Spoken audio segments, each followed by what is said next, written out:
Saving my sisters from our toxic family. I am currently in custody of my two little sisters, Amy, who is 17, and Liza, who is 8. Not their real names for obvious reasons. I am a 29 male and we live in Australia. I am Potato, as that's what Liza calls me. And this is basically the story of how my family felt they were entitled to both of my sisters' bodies, and I wouldn't stand for that. I would like to warn anyone who has faced abuse in the past, as parts of their story may trigger some people. And to anyone who has faced abuse in the past, I do feel deeply sorry for you. The main part of the story takes place about a year ago. I'd moved out 6 years ago at the time, and moved to another state for work and study. I was honestly really slack with keeping contact with my family, which is probably why this went on so long. When I do think back to the time before I moved out, I didn't treat Amy the best. And if I hadn't moved out and had so little contact with my family, I may have turned out just as entitled and as much of a horrible person. I came back to visit for a grandparent's birthday. After spending so long away, I spent the morning catching up with aunts, uncles, cousins, my parents of course, and Liza. Now this was actually the first time I'd really realized the oddities of my family. Perhaps it was the change in environment. A few of my roommates had little sisters and whatnot after all. But it was the first time I'd noticed how quiet the little girls of my family were.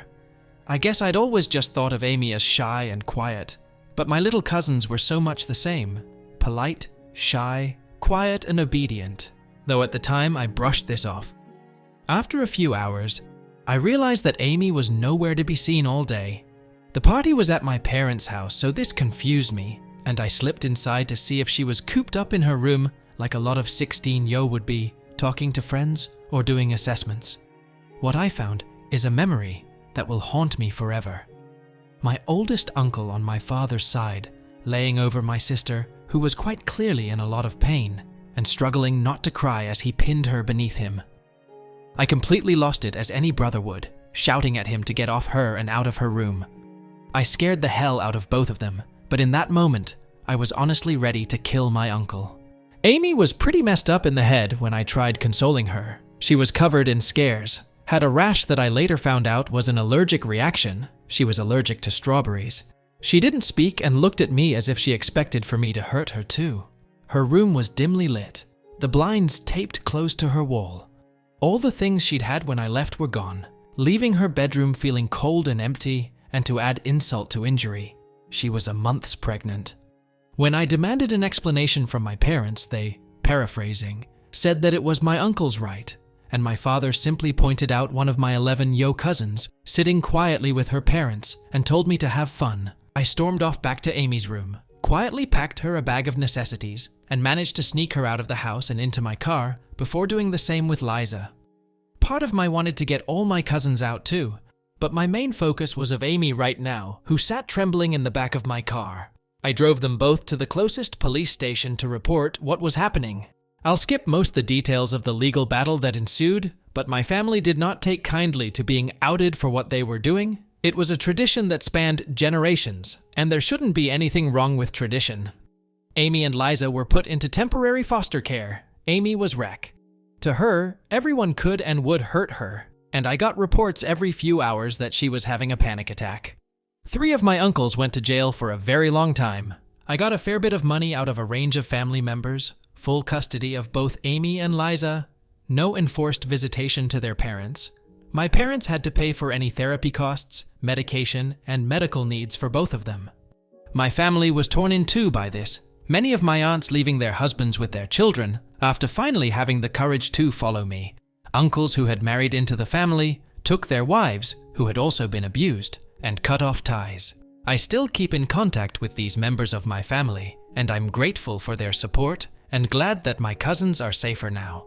Even some of the older guys who had been brought up thinking it was okay to treat women that way took themselves into counseling once they realized just how messed up it was.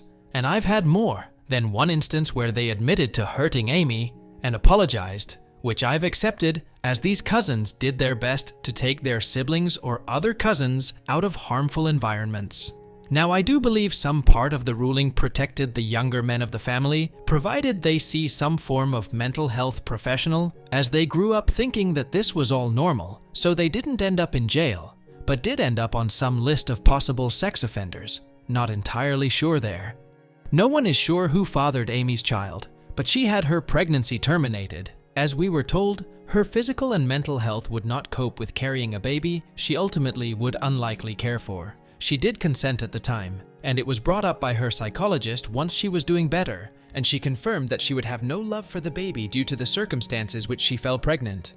For 6 years, Amy had been physically, sexually, mentally, and emotionally abused in every way conceivable. This mostly came from my father's 4 brothers and brother-in-law who married into the family. My parents both stood by and let this happen, offering no support for Amy. During the case, my uncles argued it was their birthright being born into their family, and it was simply Amy's rite of passage before she was married off to one of my uncle's mates at 18. They used her allergy as a form of torture and manipulation, wanting her to be silent and obedient. They would press strawberries against her skin anytime she said a word and force her to eat them when she stepped too far out of line. A lot of my aunts from my father's side admitted to enduring this treatment too, although most of them were lucky and didn't have allergies to exploit. I honestly can't even begin to explain everything that was wrong with Amy because of their behavior. Liza, for the most part, was okay. She needed a little therapy as she was being groomed into compliance and taught that what she would experience was normal.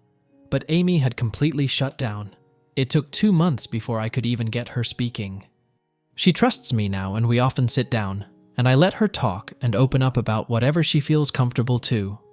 Her stories often have me struggling to hold back tears while I comfort her. I did get Amy a service dog a few months ago, tailored towards the emotional support she needs on a regular basis. Lickety Split honestly is the goodest of good doggos. She knows exactly when she's needed and is a massive help when it comes to calming Amy's anxiety, especially in public. We've had more than one encounter with unrelated entitled parents, thinking they or their kid deserves her dog more than her. Let me know if you want these stories published too, because I've seen people like to read about service dog-related incidents. But anyone who does think that can honestly fight me, no one deserves her dog more than her. On one occasion, one of my aunts, her husband went to jail, tried taking Lickety Split because their money paid for her. I told her if she ever comes near my property again, I would call the police, as there was a restraining order against her towards both my sisters. Later, she came back and tried to poison Lickety Split with tainted meat, but one of my lovely neighbors caught her and chased her off. Police were called. She is now in jail too after having to pay a fine and some money to me, because at this point, I'm pretty well acquainted in the legal system and sued her. My family still tried to get my sisters out of my care, reporting me for everything from animal abuse to drug trafficking. They planted drugs in an identical stuffed toy to Amy's comfort toy, I left it in the yard. But Amy would never do that, so I knew something was up immediately. Home security systems work wonders. I've actually become pretty chummy with the local police officers who have to inspect their claims, but they know I'd never do anything to endanger my custody over the girls. They mean the world to me. I will admit though, I have done things to hurt me bond with them, yelling when stressed and throwing things from time to time. But I'm not perfect, and Amy has told me that although these moments do scare her, she doesn't feel endangered being near me when they happen. I also spoil them a little when they do happen. Now the reason this ended on Aita is because a few weeks ago, my mother contacted me saying she wanted to talk. I was hesitant, but agreed, and we met up in the next town over. No way I could be followed home. My mother explained how she was in the process of divorcing my father, and she wanted to have a relationship with me and my sisters, with emphasis on mending her bond with Amy, who had not called her mum in years. She explained how she was pressured into the marriage after she gotten pregnant with me and never wanted that life for her daughters. I flat out told her no, something several members of my family disagreed with, as she could have done literally anything to support Amy emotionally with what was happening. Done anything to make her feel better or more secure with what was happening to her. But instead, she was shunned and isolated, except for when she was needed to cook, clean, or provide some sort of service to the family, even going as far as to berate her whenever she did try to confide in my mum that she was in pain or scared. Amy was well past her breaking point when I took her, and had even planned on killing herself less than a week after my visit. My mother argued that she had the same right as the other members of my family who had left and had contact with my sisters, But I told her it was because they were doing it to protect their children and themselves. They didn't wait a year after losing custody to try and fight for them, and I really don't even need to give a reason. I have custody and she does not. Members of Aita convinced me that when Amy is in a better place mentally and Liza is older, I bring it up with them. Leave the decision in their hands. I've been told Amy will be a dependent well after she turns 18. Her mind just doesn't function properly, so there is no risk of her mother getting into contact behind my back even when she's an adult. And while Amy does have a phone and a computer, she doesn't have any social media, as she doesn't want any chance of her family trying to contact her, as they've threatened her with many forms of torture in the past. This story doesn't have a slam dunk ending. I have my sisters, and they're in a safe environment where they'll get to grow up as kids. Amy is getting the help she needs, and is slowly making her way out of tower she built to protect herself in the only way she could, but she knows there isn't a rush to come out. I'll work with her at the pace she sets. She's still discovering her own interests, but quite like just reading a book with a form of fruity tea.